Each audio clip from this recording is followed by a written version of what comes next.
Bonjour, que la paix soit sur vous. Si vous aimez notre travail, n'hésitez pas à aimer cette vidéo et à vous abonner en cliquant sur la petite cloche pour recevoir nos notifications. Hier soir, lors de la cérémonie d'ouverture des Jeux Olympiques, un spectacle hallucinant, blasphématoire, en tout cas selon moi, nous a été offert, avec une sorte de parodie de la scène. La scène étant, dans le christianisme, selon les évangiles canoniques, le dernier repas du Christ sur terre. Je pense que la parodie ici est évidente.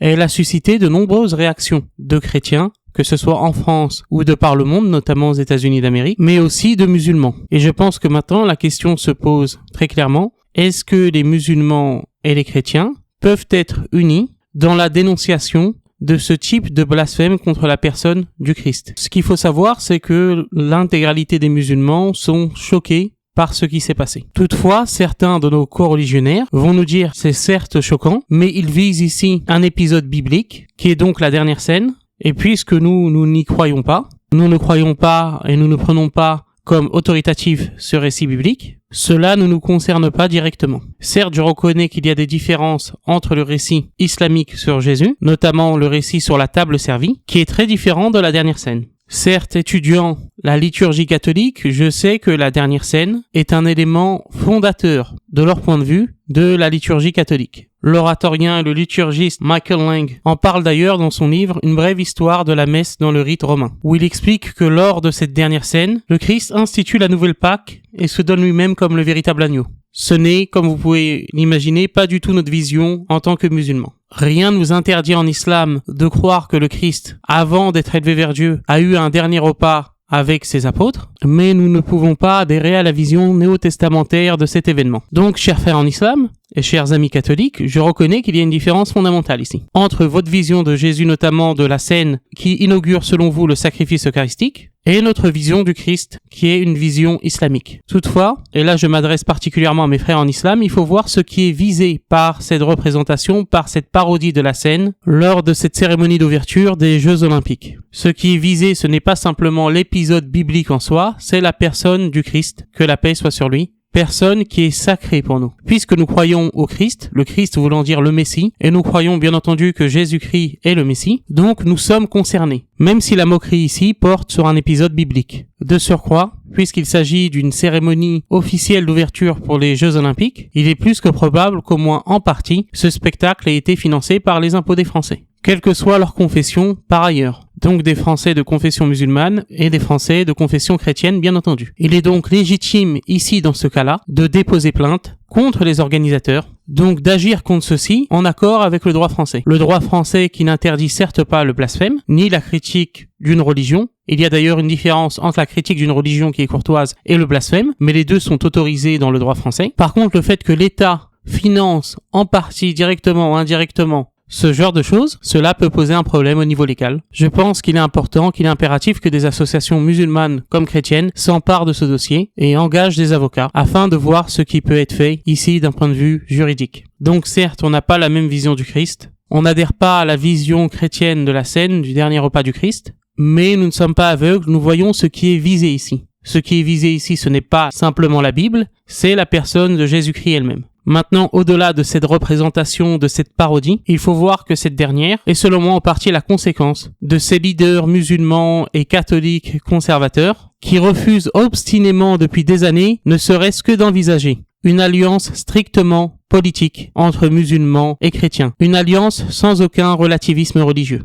Si cette alliance était en place, ce genre de spectacle, d'événement n'aurait sûrement pas lieu lors de la cérémonie d'ouverture des Jeux Olympiques, puisque les musulmans et les chrétiens représenteraient un bloc politique qui aurait un poids sur la vie de la nation. Malheureusement, nos leaders et vos leaders, à vous les chrétiens, à vous les catholiques, refusent ne serait-ce que d'envisager, ne serait-ce qu'un instant, la possibilité d'une telle alliance. Et je précise une chose, comme je le précise à plusieurs reprises, il s'agit d'une alliance strictement politique, sans aucun relativisme religieux. Donc il ne s'agit pas ici de l'union de la foi d'Alain Soral. Je pense d'ailleurs qu'Alain Soral, sans le vouloir, parce que je pense que sur ce sujet précis, il avait des bonnes intentions, mais sans le vouloir, Alain Soral a rendu impossible une alliance entre musulmans et chrétiens, puisque le discours qui tient sur l'islam et le christianisme, c'est que ce sont deux religions très proches, qui partagent des points d'accord, notamment sur l'eschatologie. Et donc Alain Soral, en donnant une coloration relativiste à cette alliance, a fait fuir de cette alliance ceux qui auraient pu participer à son succès, c'est-à-dire les musulmans conservateurs, traditionnalistes, naturellement critiques,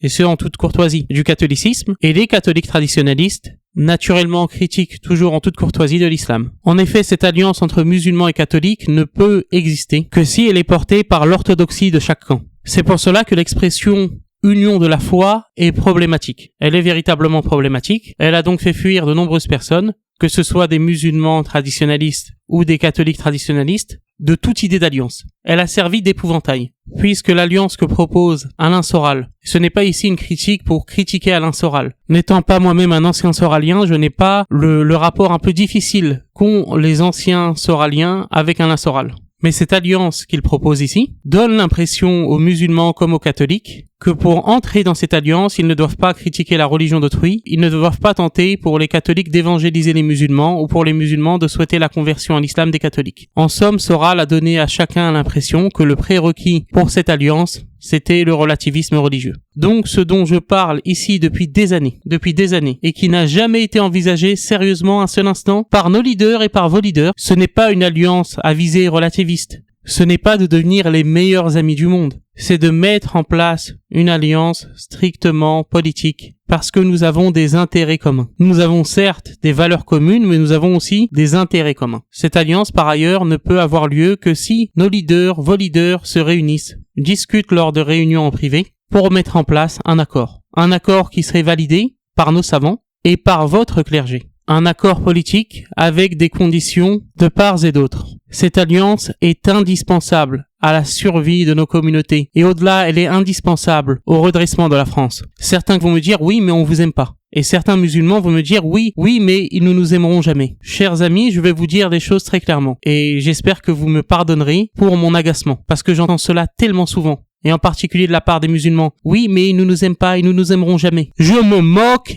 éperdument du fait que les catholiques nous aiment ou pas. Que les catholiques nous aiment ou non, je m'en moque éperdument. Je ne parle pas ici d'un mariage, je parle d'une alliance politique, de quelque chose qui s'envisage et se décide froidement. Encore une fois, je ne parle pas de se tenir la main et de faire une ronde autour de la France pour chanter Hakuna Matata. Il faut arrêter au bout d'un moment de mettre l'amour au centre de tout. Il faut arrêter de croire donc qu'on doit impérativement s'aimer pour travailler ensemble. Bien entendu, vous me connaissez, je suis pour que les musulmans et les catholiques aient des relations d'estime. J'ai des relations d'estime avec bon nombre de catholiques que je considère comme mes amis. Des gens qui souhaiteraient me convertir au catholicisme, voir ma conversion au catholicisme, et moi je souhaiterais voir leur conversion à l'islam. Mais cette amitié, je n'en fais pas un impératif d'une alliance. Et je vous présente mes excuses pour mon agacement, parce que véritablement ce message, je le reçois à chaque fois. Je ne demande pas aux catholiques de nous aimer. Je leur demande d'aimer la France et donc d'avoir une attitude pragmatique. Attitude pragmatique qui, selon moi, les amènera à cette alliance. Ou du moins les amènera à envisager sérieusement cette alliance. Et le problème, que ce soit chez les musulmans ou chez les catholiques, c'est que lorsqu'ils refusent cette alliance entre musulmans et catholiques, ils font cet homme de paille de présenter cette alliance comme étant relativiste, comme étant soralienne, alors qu'elle ne l'est pas nécessairement. Cette alliance, pour fonctionner, doit être portée par l'orthodoxie de chaque religion. Cette alliance doit être portée par des musulmans qui souhaitent, au fond de leur cœur, la conversion des catholiques à l'islam et qui pensent que le catholicisme est une fausse religion, et cette alliance doit être portée par des catholiques qui souhaitent du fond de leur cœur la conversion des musulmans au catholicisme, en accord avec toute la tradition catholique par ailleurs, notamment le catéchisme de Pie X, et qui considèrent toujours en accord avec le catéchisme de Pie X que l'islam est une fausse religion. Autrement, si cette alliance est le fait de musulmans et de catholiques qui ne sont pas considérés comme orthodoxes, en tout cas pleinement orthodoxes, au sein de leur communauté, cette alliance sera toujours décrédibilisée. J'invite donc les leaders musulmans et catholiques à prendre leurs responsabilités devant Dieu, à se réunir et à discuter, à négocier, en accord, chacun respectivement, avec leurs savants, nos savants en islam, et pour les catholiques, avec leur clergé. Je les invite à se mettre autour d'une table et à négocier dès maintenant, pour la survie de chaque communauté et surtout pour le redressement de la France. Je vous remercie beaucoup pour votre attention. Que Dieu vous bénisse et que Dieu vous garde.